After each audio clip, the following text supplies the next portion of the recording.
Peel Community Legal Service is located in the popular tourist destination of Mandurah, 75 kilometres south of Perth.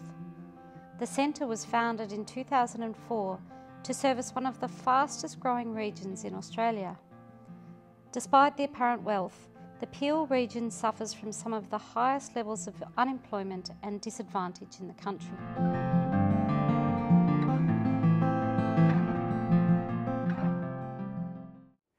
Before the Peel Community Legal Service started, as a social worker with other social workers, our experience was that there were a lot of people who were socially disadvantaged and who had legal problems.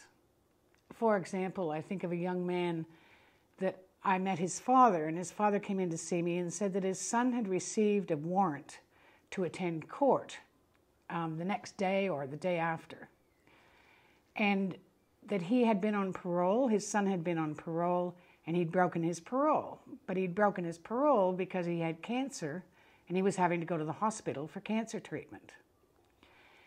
So I thought, this is absolutely not okay. So we contacted the hospital that he was attached to and got the dates that he had attended for cancer treatment. And we discovered that virtually every day that he had been scheduled to attend parole, a parole officer, he had been in treatment at Fremantle Hospital. So it was then a case of writing a lengthy letter to the magistrate explaining and indicating that, non-attendance was inconvenient for people, but on the other hand, he was fighting a life and death battle, and attending appointments was not a high priority for him, as the magistrate would understand. When you see things what you realize very clearly is that people who don't have legal representation are very vulnerable, and it can affect their lives very dramatically and very quickly. People who have legal problems often have many other social problems, and people who have social problems often have legal problems. The two are inextricably linked. So that meant we wanted a general service, we wanted a community legal service, and we wanted a service that was underpinned by social justice. We wanted to ensure that the service was non-discriminatory, not just in the obvious legal ways, i.e. racial discrimination, sex discrimination, age discrimination, and the formal discrimination, but also that it didn't discriminate against people who didn't present well, who might be smelly, or they might be upset and distressed, or inarticulate, or in some way kind of hard to interview. We wanted a place that would welcome people, make them feel like this was a safe place for them, that nobody would be critical of them or insult them or be impatient with them, that this was a place where we really, really cared and we really wanted to walk alongside them until their problems were resolved. Clearly, there are challenges to maintaining the commitment to provide a quality service to people who are disadvantaged. One of the things, I guess, is a personal attribute, and that is the ability to tolerate chaos. You have to be able to be flexible so that people sometimes will come in when they have an appointment, and sometimes they'll just come in and they won't have an appointment, but they'll have a very serious problem that has to be dealt with right now. On the one hand, it's hard work and it's frustrating. As I said at the beginning, we have to be able to deal with chaos, which can be pretty stressful. If you're an organized person, it can be a very big challenge to cope with the fact that, we got to drop everything and we've got to race to here, or we have to talk to this person on the phone for an hour, or we have to look after these kids while the lawyer's seeing the client, or it's very difficult and it's stressful to have to live with that chaos. I guess the only thing we can comfort ourselves with is the fact that for us it's only during working hours. For the client, it's chaotic 24/7. We need to work together, we need to look after each other, and we need to look after ourselves. I had been the manager of the Peel Community Legal Services for about 5 years when I had the opportunity to step outside for a while. That opportunity presented itself in the form of a 3-month course in Bangkok, studying peace and conflict resolution. And as part of studying that course, it had two effects on the organisation. Because when I came back, I had the knowledge of peace and conflict resolution and the language and the theory of that. And I also had a different set of eyes from that experience. And so when I came back to the organisation after 3 months away as a Rotary Peace Fellow, I asked myself the question about the organisation. Were we still being true to our vision? And were we living a culture of do no harm? And was that part of the work that we did? And for me, at that time, the answer was no. We weren't. So that started a journey for us, a journey of inquiry. And luckily for us, we had someone, a consultant, a trainer in the form of Rose, who said, I'm prepared to take your organisation on that journey to start the questioning in the form of training around cultural safety. And to do that, what is it that you want your organisation to learn? And that's where we started to question ourselves and to learn about our own vulnerability. And at that time we chose the most vulnerable members of our client group, the people that continue to be overrepresented in the criminal justice system, as the point of our focus, our inquiry. How it is that we constructed knowledge about Indigenous Australians and how they found their way into the criminal justice system. And what kind of stories we had about that and how we constructed that. And that's where the training started. I remember sitting actually in this office and Lisa and I were having a chat when she'd just come back from Bangkok and talking about privilege and the way privilege is so invisible to us when we're part of that dominant culture and what I call the white world and white fellow ways. And so the need for perhaps just to check in with this organisation about, were we aware of how privilege was impacting on the way we worked?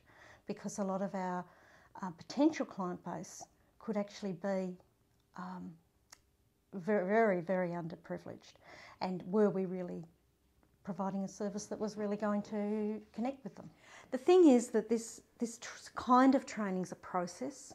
It's not that kind of one-off, come in with your little folder of key performance indicators and you're going to tick boxes and then you've done it, and it's a one-off inoculation. It's a process that everybody has to go through. Like here, it's been going on for 8 or 9 months and we're just starting.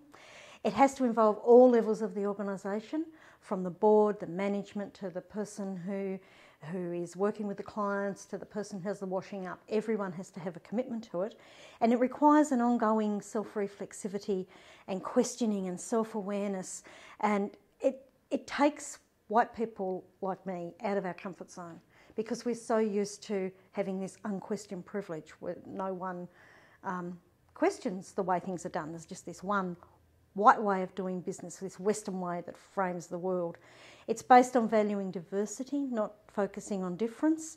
And it takes courage and humility, and it takes facilitators and also managers, because the managers and the team are the ones who follow up after your facilitator goes away. The facilitators and the managers have to be able to deal with the emotions and responses, because you'll get really strong ones from the people who are going through the training because they're being questioned. One of the important things that often is forgotten is the inclusion of all levels of an organisation in going on this journey and going through this process of learning about privilege and humility, really.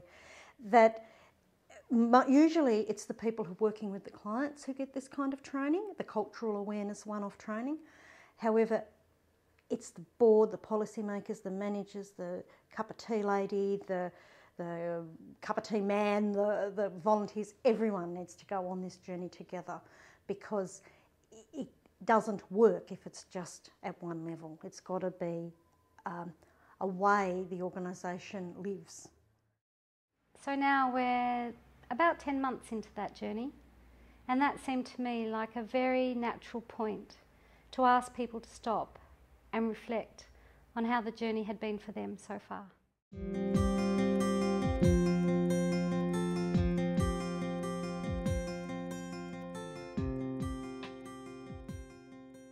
At the start of the training, I was a little bit confused by what the expectations were in terms of looking into ourselves in order to deliver a better service. I had done some cultural fitness training elsewhere, and so this was a different approach to that, a mentalising approach where we were expected to think about what we were bringing into the room when we were looking and seeing clients. Very overwhelmed. I've never been to any kind of formal training like that, and I was really surprised how much emotion was involved along with the practical steps. But I think the process really did begin with you. You had to learn who you were, what your culture was, before you could begin to see the other side of the picture and empathise with other people and their needs. I got a lot out of it actually, and the thing that I took away from it mostly, I think, was the idea of where we get our information sources from. I found that really interesting because I suppose when it comes to different cultures, my information sources are family and friends and media, and that leads me to be quite stereotyped in the way I view people. So when we have people come into the organisation that might be from a different culture or a different person to me, my thoughts immediately go to what those stereotypes are. And it leads me to, question or doubt somebody's ability to work with the problem, or to, how much they'll be able to contribute to solving their issue. And it tends to make me forget that these people have lives, that are far removed from their problem, and they've done very well in managing their life. I suppose I've reflected a bit on that and thought about how we've all had a history, we've all had a life. People seem to pigeonhole us and think, oh, well, you're so-and-so, or you do this, or you do that, but don't really think about the broader picture and the whole person. And I think in a legal service like this, that probably leads us to just focus on the problem and not really think about that person and the capability of that person to lead their life. When I heard about the training, I thought, I really wondered what it was all about and whether I could make some use of it. I came to the centre from Legal Aid Western Australia. I'd been there for a number of years, and the clients that I saw presented with similar problems to the clients that I see at Peel Community Legal Services. So I was well ingrained in seeing people who are culturally diverse or disadvantaged in some way, and I thought I had it down pat as to how I could best serve them. Of course, we do make ourselves out as being the masters of dispensing social justice, so I thought, oh dear, I better have another think about how I was going to participate in the training and what I could possibly get out of it. But I was a bit sceptical to start with. When I was first told that we were doing training on cultural safety, I was quite confused. I'd never actually heard the term cultural safety before. I'd heard the term cultural awareness, but I was told it was completely different than that. I found the training really difficult. I just couldn't grasp the concept of cultural safety at that time. At the start of the training, I didn't really know quite what to expect. I'd never came across the exact terminology of cultural safety before, so it was a little bit of an unknown to me what exactly we were going to be addressing and dealing with. I had an idea in my head that it was going to be more client focused, so about cultural awareness. It didn't really occur to me that it would be more focusing on the organisation and looking internally at the way that we deliver our services. So it was quite different from what I was initially expecting. Felt like I was already doing pretty much all that I could do in my role, and I think I felt a bit overwhelmed that more was going to be expected of me, and that was a challenge. I think people look at you and just think, oh, well, you're the finance officer, you're the manager, you're the whatever, but have no idea of what you might have done previously or what you do outside of your job. And it's the same with our clients, what they do outside of being here. We need to get a bit of an understanding about that.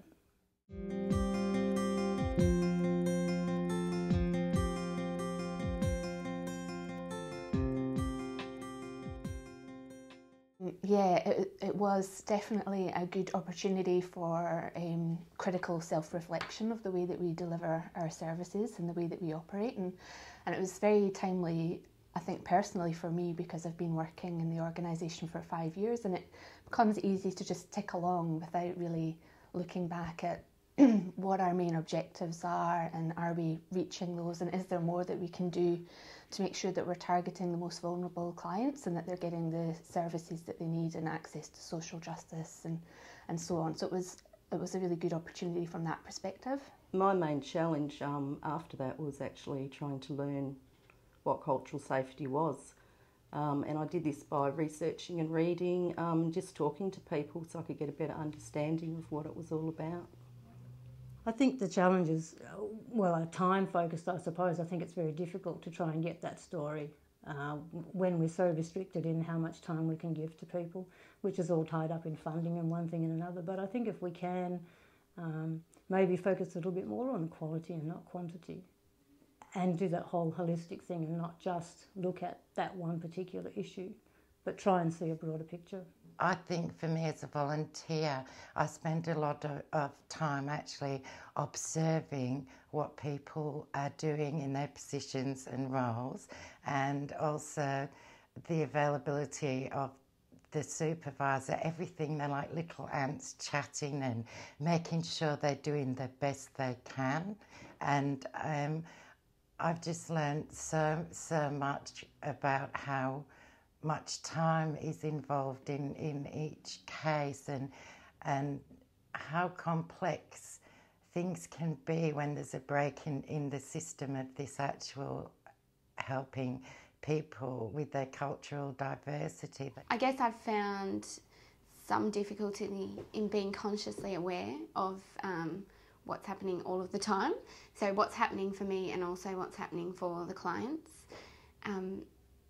In that, I've found a little bit of inner turmoil in trying to deal with not letting my expectations have an effect on what needs to happen for the client or what the client's expectations are.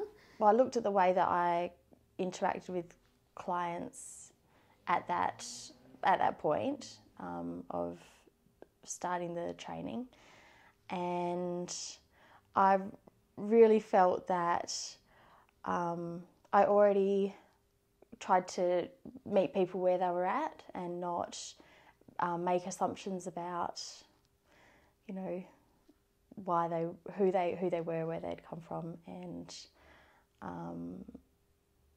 I think I already, to an extent, was being culturally safe, but I just didn't know what it was called.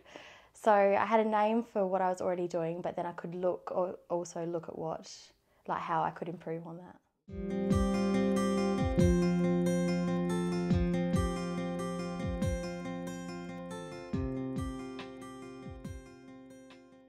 And I don't think it's about making huge changes. I think it's about being able to look at and assess all the interactions that we have and see if we can improve on that. Through doing the training, I've realised that there's still so much more work to be done, so many more improvements to be made, and we're also always conscious of organisational requirements as well. By that I mean sort of time constraints and targets and budgets, and it can be difficult to operate within those constraints, but I think that even some small changes have been feasible and have the capacity to make quite a big difference to some of the clients that we're dealing with. I guess the training that we've done has just made me think a lot more about these sorts of issues. I'd never really thought about them before, so that's good because it's making me think. Personally, I think I'm sort of a little bit along the pathway. As an organisation, I think we're probably still pretty much at the beginning, still looking at how we can put into practice what we know in our heads to be right. We really have to. We can't be set in our ways. We have to improve. Otherwise, the organisation is just going to be fairly stale on its delivery of service. But part of our focus really has to be improvement, continuous improvement. Well, I think we need to look at our processes and see just how, as an organisation as a whole, we can change the way we function or change the culture of the organisation so it's a bit more inclusive. Probably after the training, I guess now we've all got an awareness of the issue. And definitely here where we work, we have a lot of different cultures that come through our door. I think we've all learnt to accept and respect other people's cultural and individual needs. Yeah, I think we're going ahead. I think we've still got a lot to learn though. I did have one young Vietnamese mother who had come in for some advice about separation, and she was particularly vulnerable at the time that she came in and saw us as a service. And as she left, she said, "Thank you so much, I really enjoyed being here."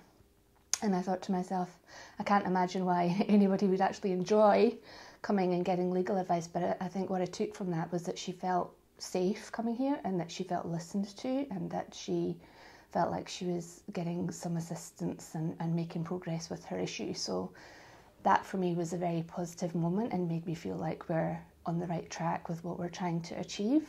But it's going to take time, and there's inevitably more that we can always be doing. I think the whole idea of this place is just so exciting because people can be safe. They can come and tell their troubles and they're not looked down at because they don't have any money. They're not pushed away because they're from a different culture or religion. Myself and the organisation has gone through quite a big journey in the last 8 months. It's been inspiring to see the changes that some of the staff have made. And for me, it's been the first time in my life that I've actually felt like I've gone on a journey where I'm consistently challenged. But that's been a great thing, and it's really led to a lot of differences. One of the things that sticks in my mind is that I pick up on different things with people around me, and I say things and they say, "It's not us that's changed, it's you." So nearly 10 months into this journey, it's probably time for me to stop and reflect as well. Do I wish it would all go away some days? Yes. Am I really amazed at what's happened in this organisation? Yes. You discover so much about people through this process of inquiry. The people that work here at the Peel Community Legal Service, they have been amazing. And I think through that process, we are more resilient. The challenges, they haven't gone away.